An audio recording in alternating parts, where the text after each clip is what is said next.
Cette émission est sponsorisée par Fondation Denise Nyakero Tshisekedi. Soki maamna bino ba bolingo soki ya nini ngana zo danza na posa même pas ya zemi wana na mona ngome. Mona nga obota na yo te jamais. Ngape na olongola zemi ote. Olongola. Na olongola te. Eza na kazu na ki jalousie ndesala ki bon. Te mama te. S'il te plaît. Koloba na maman no bongo te. Jamais maman aboti mona ko sepa na bonheur à moi na. Eza ki muté mabe. Arrête de dire ça. Na ki ndoki na kati. Non non. Fona bande na boku fona bande ki ndo ba disa to hotela ngana mwana na fona betana eza nini zo kene ndenge ne foli sono na yebite mais bon nga bo distraire ngai okutanga mosiko okutanga vierge pe na yebiso ko na ko pesa virginité na nga mobali wa ko bala ngai on dit ma pe wa stepta ki tende eza bona ko bala mpepe nyonso ko ya mbongo nyonso ko ya na ozalaka na yo olakanga séparation te soki na kofi Ernest organiser ko finga pe na okufa na oloba ngo na plateau. So donc il y a eu na 7h juste ngana 7h30 rapide na landio. Pour omele bisowa ba résultat ya test yangwa ne pesi ila kisi que mwana azali ya mubonjité nini tindaki yo oloba que mwana azali ya mubonji Na linga ki bala ete. donc linga ki bala ete pona nini Parce que ngana mubanji banda epo bimata ontoza ki ba viki. Ya on a dit que le maman a un mabe. Okozanga ki ndoki tinda za. Non, s'il vous plaît. Okozanga mutama kasi bogo na mwana na tina niveau na poani. Maman alinga protéger yo pour obima. Ko protéger papa. Zali grand frère ya papa. Maman, le bana monoko s'il te plaît. Oh là là, mon Dieu. Donc papa na ye akufa. Oui. Yango obambelaki mubanji zemi. C'est bon. Ekoleka bien papa. Ekoleka bien comment la kuti mwana na zemi. I parisi ma mpe bozoloba. Kaka ya ye muto a ba zemi ya bato. Azaka mwana nga malgré tout. Limbisa na nyonso eleki. Epesi nga pe leçon na vie. Nayebi ko obota no na kimia. Elo moko ezala te.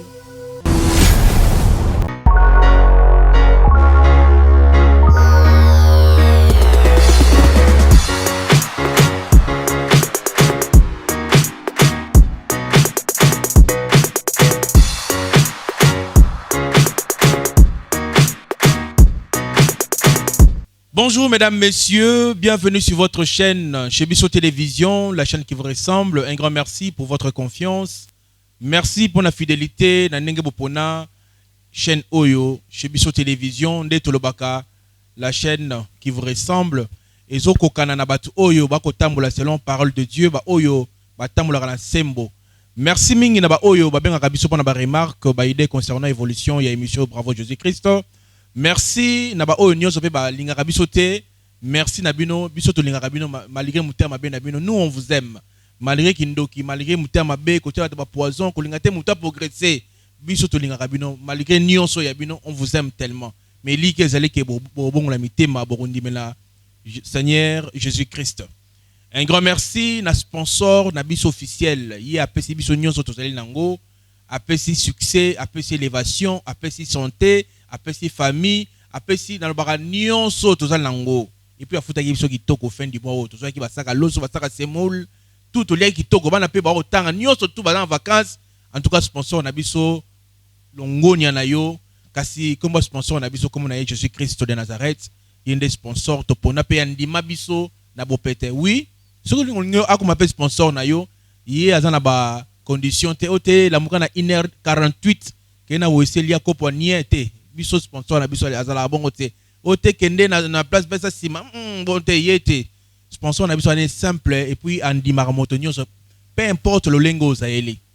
Merci mingi na fondation maman Denise Nyakero, maman merci na nyozo kosala poete émission za toujours likolo, matoni mingi na ba technicien na biso na omona na centrale Thomas Fabien Poyi.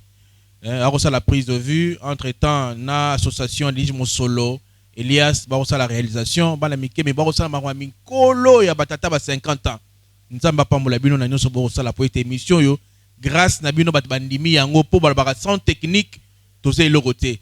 Tout le monde a lumière à kitoko, ba prise de vie. Bon, même si biso kitoko, même tout ça net, tout ça malgré caméra. Merci naba OP, ba benga rabiso pour naba aide, contribution pour cette émission qui est liboso. To sengaka motonio sur mutema malamu. Bo sunga biso na fils ko na micro cravate.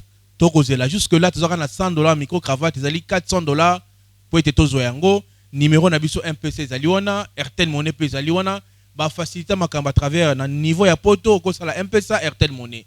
Nzambe akokanisa yo na bosanité orphelinat vida ya mama Emily ezwami bongo na commune ya Kisensu avenue Kinzola numéro 49.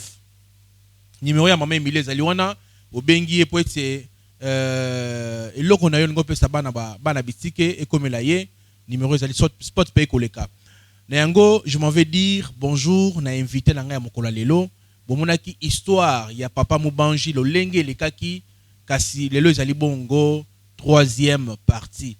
Totikaki bino po tolobaki ke tokene ko ça test ADN kasi lelo bokoye ba résultat à travers cette émission d'aujourd'hui. Benga voisin bo vanda vraiment bo na émission na bokebi parce que makambo ekobima lelo eza ya somme. Mais to vandi to lamuki avant résultat pe ne to na résultat to moni moto moko bengi biso akolobake ya yebi maman Natasha malamu mingi pe ayebi lolenge histoire na ye leka o alobaki eza bongo te. Maintenant, na pesi mbote papa mbote na yo. Ah, mbote papa journaliste. Sangonine. Bon, merci à Vana Pesa Sango na ngai na ko se présenter. OK. Na bandeko baota la biso. Très bien. Ngai komo na ngai de best mbangu na za famille moko oya Jonathan. OK. Oya bandai ko vivre na Natasha. Nde na ye ko sala intervention ya émission na biso. Pardon, olobi ozali moko ya famille ya mobali ya maman Natasha papa famille ya Mubanji to famille wapi? Te famille ya grand frère na Jonathan. Jonathan. Oui. Ah. Ça veut dire que ndenge yeboye oye o dévoiler. Oui, na ye ko dévoiler ba secret na et puis na ye ba to ba comprendre histoire ndenge zaleli. OK. Et ça o ya zolo bati. Histoire is abonné. Bon ba to miteme ko beta déjà beaucoup. Premièrement, et ça ngai vraiment pas si tant on atala ki na télé na mon Natasha aleki na télé azondima kopesa mwana mobali mususu et ça qui ngai vraiment pas si. OK.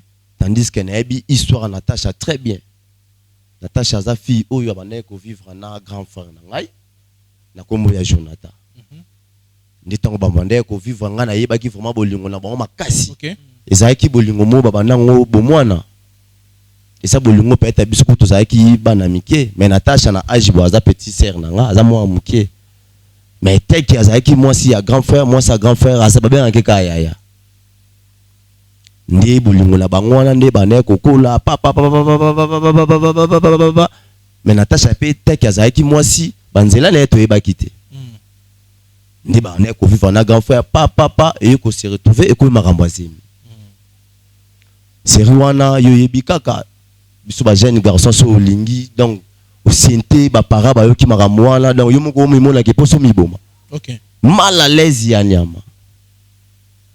Donc grand frère comment qui donc agité même voir na ndako wana ko mwana na te et comment qui makambo ebele. Mais non so wana ngai te ki naza ki petit na ye to bana ko za na ye na ye ba ki yango. Zaki secret oyo ngala grand frère na ngai to bana ko partager. Ne yaki ko arriver na makambo wana tanga Natasha yo koma na zemi VP aso komo mona ki makambo ne komi bosu na ndako ba yo ki na koza ndenge nini na koma mala lezi boye. Nde to vanda kaka boye to yo ka ke babengi biso nde ko na bino sala accident akufi na nzela. To ebite nini boma ki grand frère nde ton grand frère akufaki. Toujours qui grand frère tu na marque na matanga pe Natasha azalaki abana ekoya makamutu azalaki sur place. Wow. Ah oui, Natasha banda ekozala. On a bazemi ko. Wazemi da to ke da zemi koza ya ba semaine. Ba 3 semaines. Bona ngane na yeba ki lisolo. OK. Après au kufa grand frère. Tango grand frère to yo kunda grand frère. Solo la pe na Natasha nga pe Natalisa ye omoni ayi so pe que non na obomba zemi oyo du ya ndenge ya oui to solo na e po nga da na e ba ke ya za na zemi ya grand frère nanga. Ok. Ça qui est bon matin. Makambo na oloba soka zolanda yebi très bien. Ayebi qui était de best ayebi qui na ki na zemi ya grand frère na Jonathan. Ni to ba kundi matanga ngapi na solo na ye makambo tout normal. Mais yo ko arriver na temps moko boye Natasha azomona esuste. Oh. Oui. Heureusement za ki fille mobo na yeba ki pa na bango tellement za makambo za ki makambo bolunga ba quartier. Na yeba ki pa na bango très bien. Na komen na temps mobo pe na ki lukaye na yeba santé za ndenge nini. Moi mukepe ko za la bona ki na tikela ye. Mais na temps mona banako ki na ko mona ye. Ye ko arriver na temps mobo azomona esuste. Ok. Na wana bana ko mwana te bon biso to yebaki bon aza mwasi aza pena bandeko peut-être aza pa ndeko ne mo quelque part avant daka kuna nde alimwa la sur na limwa mais siko selon yo zemi wana ezalaki elongwaki to ndenge omoni na makambo na otala boye papa zemi elongwaki te zemi elongwa ndenge nini zemi elongwa ndenge nini tandis que yayebi ke ndenge azalaki na zemi grand frère nanga yo monaki que après mikolo abo yoka epesa sango ki abotaki oui sango yaka sango kisha se bomba mangate tangu sikoto yoka ki ke Natasha abota nde pena opesa biso force ya koluka Natasha mais na quartier banda ko ba pesa Natasha ça te même va na famille na mais tango talaki émission ya ndenge maman Natasha akoloba ke mobali na ye mubanji nde azali tata ya mwana wana yo bimake na version mususu ozana ba nini zo peso ningi ça to qu'est-ce que dit ezo peso courage ya kolba yete Natasha il fallait ka bomba zemi wana omoni tozonga na muke na makambo lobi ya jeune wana lobi soki mubanji soki nani wana lobi wana jeune wana ngana ya bien très bien oyebi na ya bien très bien basa ba jeune o ya quartier na ya bien très bien maso na yepe na yoka ba vivre na Natasha na yebi ezali histoire ya bomba te mais na vraie histoire tango grand frère na ngazo vivre na Natasha na limite ke na garçon na bana ko vivre po ya zoya na maboko na ye. OK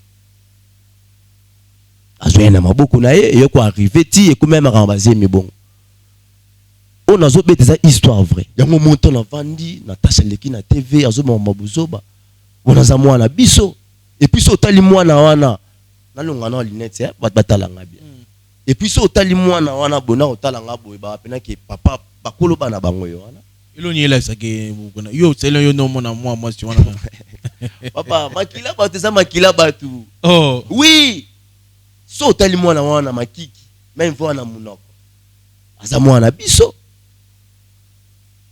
mais eloni est motivé yo oza courage yo roleka na émission démentir makamnyo swana eloko soni nasuka. Bon, premièrement, et là que salinga pour na leka émission awa vraiment na sepeli pour la moni mwana nana. OK. Pour la moni mwana makila na biso. C'est-à-dire na otala boy Natasha azandoki. Oui, azandoki. Comment ko leka na TV oloba makambu o ezate yo leka oloba yango. Et puis likambu ya mwana. Ezalaka te. Nino ezangiye to nino yazoluka na habité dépense o ya sala ti mwana wana kola ti mwana wana koma bongo ti bomba ti kota kenda avanda. Merci beaucoup lobi mwa mingi na linga tosi sa dossier yo na kotisa mama Natasha tuka koyeba na bengisa kiepe wa awa papa na bengisa ki payer comme ça makambo loba na oyo maman Natasha koloba sukeza ya solo bane babolingo tout la sport tout se retrouve juste après. Lelo na Kinshasa ezali lisusu pas cité ya kolonga la statue ya locateur peko koma kololo pango occasion à ne pas rater bas terrain à vendre ya ba dimension lokola 20 sur 20 20 sur 17 20 sur 15 na quartier Pibois commune ya Ntele à un prix hors concurrence. Inutile ya kokende musika. Rejoignez-nous na nouvelle cité exaucée patience. Référence juste na entrée Singaya Inga na Bibwa à 20 minutes ya grande route na Simaya concession Niembo Chabani. Ba bonne nyonso chez Biso Télévision ou ezali cadeau pour na bino ta côté na ba bureau ya quartier na se renseigner en tout cas mabele yango yo cadastre mamunyoso normal na prix moko abordable donc wela déjà benganga na lombango po oza esika na yo bino bomoni ke ngamo na tamboli mai ezali pe so lingo esika ya mai ezali esika ma ya plat ezali olingo mona ngomba donc tout ezali awa donc bobenga biso na lombango shiki mukadi yeyo na mabele na kiti ya musika te bibwa donc entrée à station bibwa koti 10 minutes et belé au commune Sikawana. Car ces bibois, ils ont déjà habité depuis Kala. Courant na maï et Kota déjà Kala. Profitez na occasion Oyo pour Okoma propriétaire Yalopango. Pour tout contact, bengabiso na numéro Oyo. Plus 243 82 01 22 226. Voilà, mesdames, messieurs, de retour sur ces plateaux. Tout à la sport, il y a comment Kololo Pango na mongo ya moke, nzambe apambola bato o union so bazana bosenga ya terrain to lupango po bozo yango. Merci beaucoup na bapel na bino na ba idée na bino to ko évoluer. Toyoka ki ndeko Mayalobi concernant maman Natacha na kosenga na Thomas Fabien a kotelanga maman Natacha po to luka ko yeba est-ce que makambo balobi awa izaya solo to izaya lokuta. Quelque part, qu'est-ce qui se passe? Bon, ça y est, micro. Voilà. Maman Zoa Esika, maman Yambio. Bonjour, maman Natacha. Bonjour. Vous allez bien? Oui, papa, Naza bien. Santé, ça va? Oui, santé bien. Voilà. Merci. Maligo Boya Koya, mais insistance Nabiso, au lobby que émission Nabiso Emilie yo, dénigré yo, batbao tout na poko yaki. Na émission Bravo Jésus et Seigneur pour résoudre les problèmes nandaku et tout consort mais c'était pas facile à reconvaincre ce qu'il y a. En tout cas merci beaucoup na confiance au Salibiso na Chebiso télévision na émission yo Bravo Jésus Christ na ebi oebi papa yebeta ozoye ba été tala bien.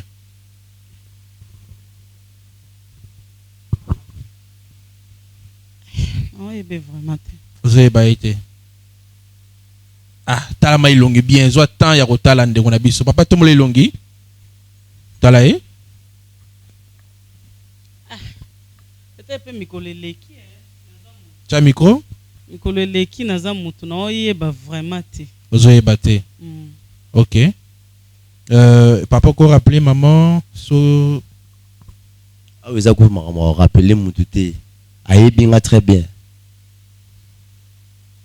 Nga the best. Yo bosani ngai Natacha.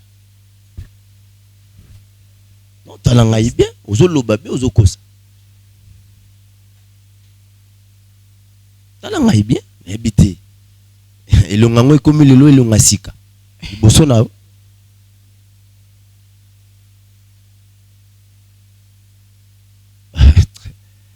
Nzambe. Maman idée zo ya karaté the best. Pesa ya veni pesa ya côté Bovanda. Ngai the best petit frère ya Jonathan. Nabite so ngina lo bandeni. Jonathan nani? Jonathan Mbango.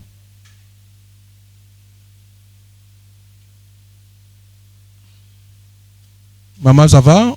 Ezongi? Oui papa naebi. Oyebi hein? Et idée hier hein? Oui idée. C'est là yo comprendre neni. Vous avez quartier moko. Vous avez quartier moko. OK. Oyebi grand frère na ya koloba? Naebi akufa déjà. Vous avez une relation ni? Ezaya bolingo bomwana. Ezaya mamba bomwana. OK. Na bando vivre nae, tant ozaki ba amike. Ni vous avez pas amike. OK. Mais il y a lobby aya wa isengela solo nayo. Maman Natacha?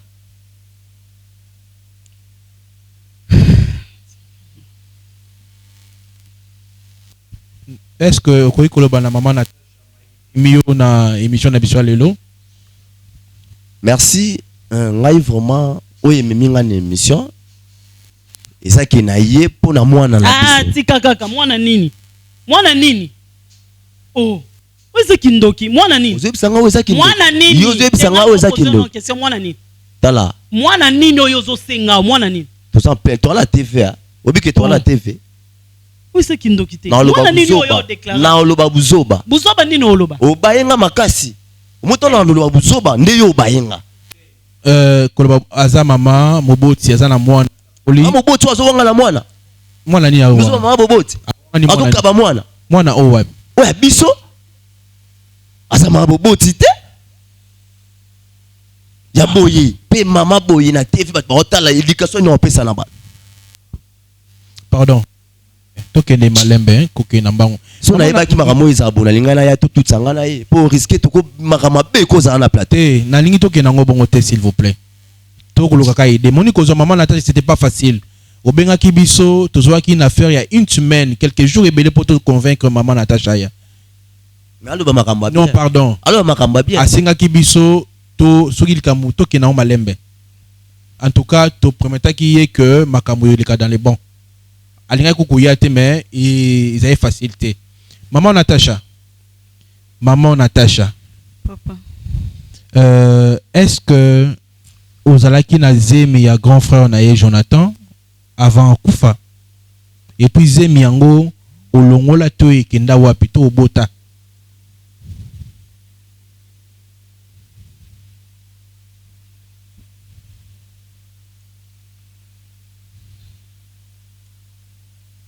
mais maman bazo tout non question te papa ngam na otuna mituna s'il vous plaît ngam na otuna mituna s'il vous plaît ezopesa ngai kanda ngam na otuna mituna maman Natacha est-ce que zemi ya grand frère na ye oyo okenda nango ilongwa obota mwana ngo so abota ma aza wapi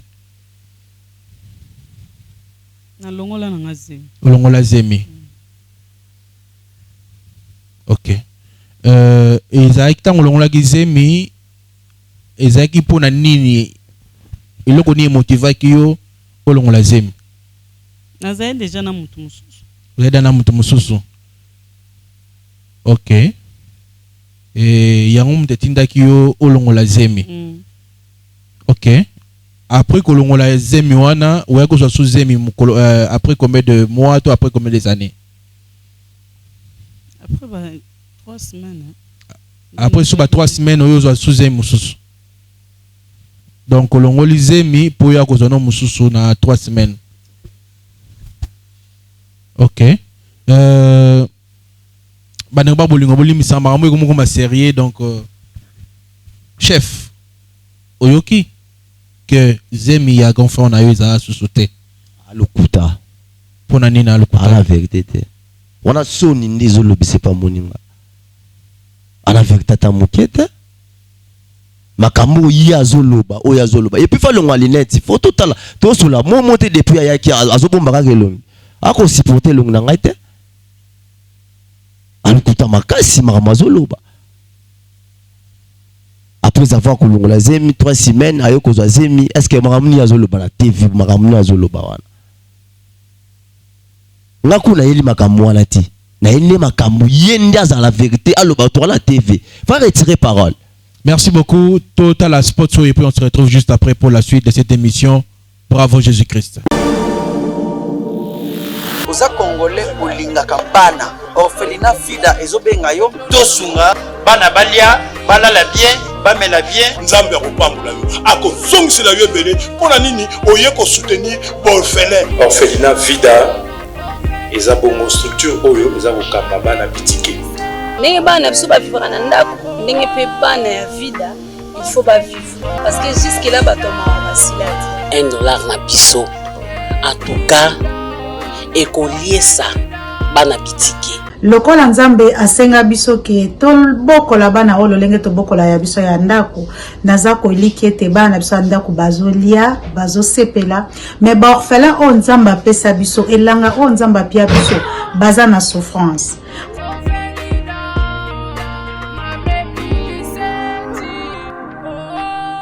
De retour mesdames messieurs Zagi bongo spot ya vida to sunga bana bitike na $1 na $5 na $50 na $100 nzambe akozanga te kokanisa yo.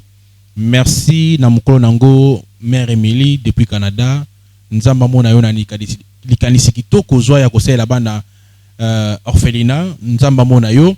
Mesdames, messieurs, tozongi na plateau na biso, donc tension za moi likolo, raison pour laquelle na ko kata po ete to mekompe ko souffler moke. Entre temps, na kolinga makambo e kolobama awa, ba eti biso ke moi na pe akomi, boko tela biso ye Thomas Fabien, Elias boko tela biso la grande.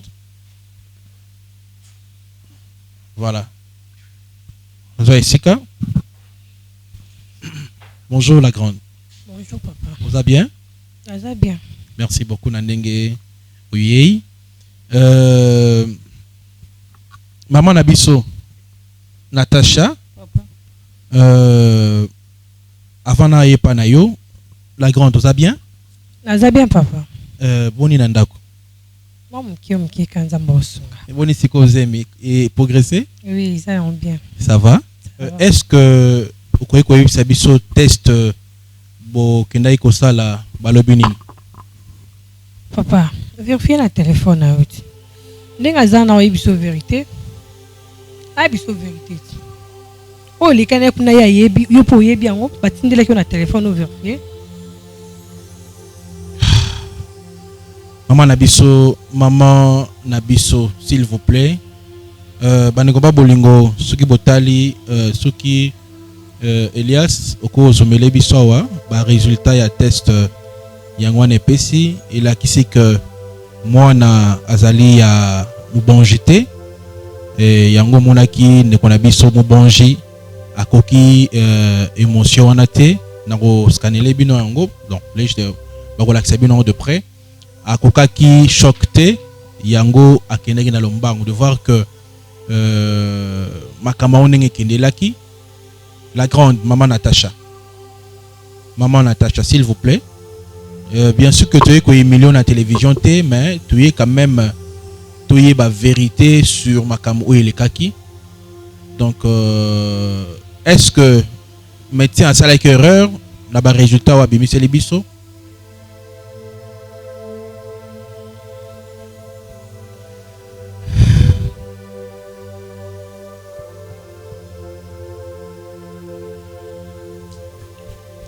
Maman Natacha, papa. Nini salaki que oloba que moi naza ya mubanji depuis longtemps pour kolunga ki opesa mubanji moi na wana. Eza na kazu na ki jalousie de salaki bon. Te mama te s'il te plaît.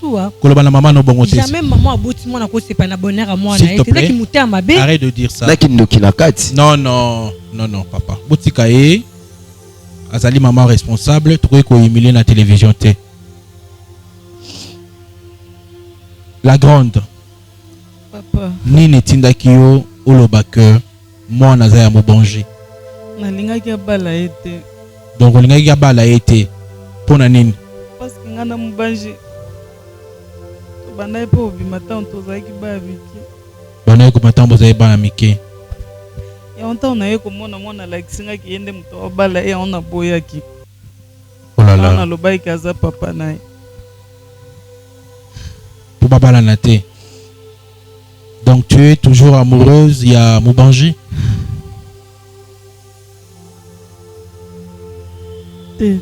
Te olongai ka bala mwana yo te? Oui. Mais tant que tu as qu'il y a des tests ADN, pourquoi au bout quitté pour baïke kobima kaza mwana été? Non, le bagage maman zan qui ndo kaza non, je te permets pas de dire ça à la télé, s'il te plaît. Non, je te permets pas ou insulter maman nayo. C'est ta maman, elle reste ta maman. Peu importe ma benaye, peu importe Berer, elle reste ta maman. Je supporte pas, on a supporté ou humilier maman dans la télévision. Maman Natacha. Papa. Oui, bah qui dès le début que il coupe un résultat na yote. Pourquoi au boya quitté bah que nous conseille ça yango? Eh bien logo tinda ngati papa na yebi. Et on a dit que le maman a un terme à B. Non, s'il vous plaît. Maman, elle est protégée pour obima. Pour protéger papa. Pour protéger. Mais on a dit que mukolo. Ton ndeko ebiseka la sanga papa nga pona ndeko bomba. il fallait que la vérité que papa n'a pas bobo so pas kufa na ngana ba que papa n'a pas kufa na épée. Hein? Yé azali petit frère, il y a maman, est-ce que papa et moi na oyo azali to azate? Akufa. Akufa. Comment on est? Jonathan. Jonathan. Ah, na kanso lingo ba Joël. Papa, comment ya papa wana koloba? Izali grand frère ya papa? Maman, le bana monoko s'il te plaît. Esaïe. Oh là là, mon Dieu. Donc papa na ye akufa. Oui. Yango obambelaki mubanji zemi. C'est bon. Mon Dieu. Dans tout ça, laissons-nous au tirer na kati maman.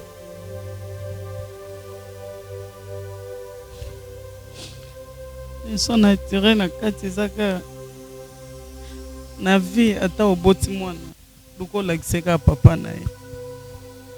Papa ngwazala kizengi, papa ngwazala za soki ndeni ni mwana ifaye baka famille papa na ye. Donc ezere ronga na sali na vie yangwana. Na komona lelo pe que non ubaino ya kala. Ayo botana mwana ngai. Papa nangai, dans tout ça, nini okoloba ndako que papa leki lelo yo monani liboso ya maman Natacha et puis mwana na yo azali awa. Yo nini okoloba en tant que papa leki na maman nyonso leki. Merci. Ya liboso ezana oké. Neti ye moko Natacha uti koloba. Mwana ta papa na waza kizengi ataza na façon nyonso. Il faut la kisaki au papa na yo. Obo mapona nini. Et puis na yeko sepele ya mibale malgré toi salaki makamuna sa wanga na ki apesa ki mwana oyo papa mususu. Mais avant dit ayoko réfléchir que papa ya mwana oyo famille na ezali. Peut-être ngape soki na leka ki te na sa réclamation te mais non so lingo lekate. Mais oyo sali ngai na bien ali bosu pour à reconnaître que mwana oyo papa na yazali, papa na ye bazali. Oyo sali ngai na bien ngwana premièrement de deux asa maman mobuti. Okubumila mwana na yo vérité pourquoi? Mwana comme déjà mokolo boy. Et puis dans ce cas kazo ba mwana za azim. Skozemi wana oye mwana na yela comme na zim ba kepe sango banani. Telle erreur passe à mes mémoires. La grande, vous avez le bagoba qui ça par rapport à ma camion sur les qui?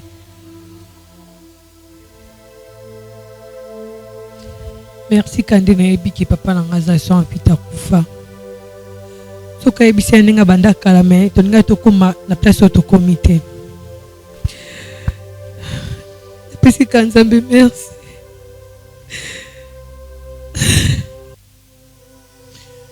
Maman, en tant que mère, ni nous global mwana na yo, d'après tout ce qui s'est passé, Thomas Tato Kita, elle reste toujours ta fille. Oui, aka mwana ngai, malgré nyonso eleki. Tala lelo papa Mubanja s'y portait te. Oui. Atiki lelo na mokumba, oh il fallait peut-être bas ensemble, bas ce sont ensemble te. Ndenge na yoka papa Mubanja n'a dévoilé bino que à lobby il peut plus vivre avec ta fille. Mais kosunga mwana kosunga, je t'informe. Wana c'est l'on va dire il y a papa Mubanja. Non, on va arranger ça. Ça peut être Kanda, le bisaki, on va arranger ça. Naibike, Tokobenga nanaye, et on va arranger ça. Et papa, ça faut le barabi, hein. Takinga papa moi na monani. Ngani na lukana, c'est ma responsabilité, non, c'est ya moi na nangai. Ok. Donc, na moni moi na sepeli, mais pas ces armes, te manakuti moi na biente. Il connaît bien papa. Il connaît bien comment la petite mwana nazimi. Il paraît zima on peut bozolo ba. Kaka ya ye muto a bazimi ya batu. Moi, sois à l'ibabété vraiment la vie. Non. Papa, compilation. Grande fibre, moi, la commis bon. Compilation sur mon tété et puis tout ce bon ici, ma cambo. Maman, tu as un mot à dire à ta fille? Non, le baka. Azaka moi, nanga malgré tout. Limbisanga. Limbisanga na nyonso eleki. Et puis singa pe leçon na vie. Nebi ko obota no na kimia. Elo moko ezala te. Elo kana osenga ka nzamba limbisanga pe na nyonso nga na sala. Parce que naeba ki bien que ozaki mwana ete. Mais nandima itoko matina niveau wana. Limbisanga ma fille. Luka place na mutema no limbisanga vraiment.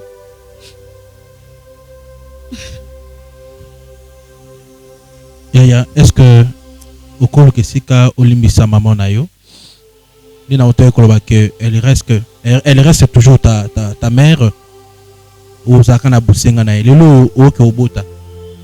Faut za na mutu pembe na yo.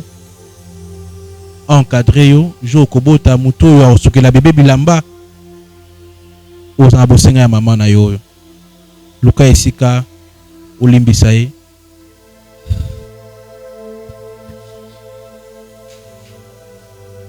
Maman.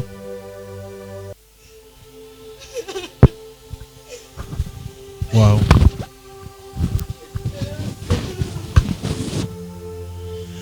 Mesdames, messieurs, on est à la fin de cette grande émission. Bravo Jésus-Christ. On